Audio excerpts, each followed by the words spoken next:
كوثر اختفت وظهرت بعدها في صورة أشلاء، مش جثة كاملة، لأ، دي صوابع وجلد ودراع متقطع وأجزاء من جسم بنت كانت لسه من كام شهر عروسة، بتضحك بتحلم وبتجهز لحياة جديدة في شقتها الصغيرة.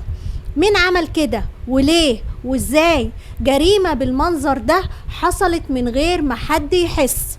اللي حصل مش جريمة قتل عادية، اللي حصل درس صعب لازم كل واحدة تسمعه علشان تعرف ان الطيبة لما تزيد عن حدها بتتحول لنقطة ضعف، وان الثقة اللي مش في مكانها ممكن تكلفك حياتك.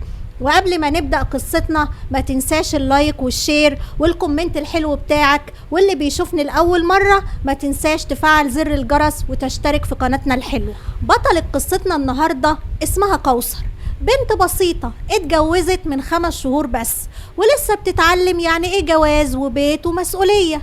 كانت متجوزة من محمود، شاب محترم وعنده مصنع صغير، وعايشين في شقة في الدور السابع في برج كبير في فيصل. حياتهم كان باين عليها الهدوء من بعيد، حب واحترام، وأهاليهم كمان كانوا متفاهمين.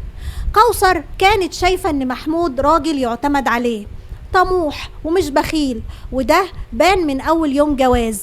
كوثر كانت بطبعها مش اجتماعية قوي،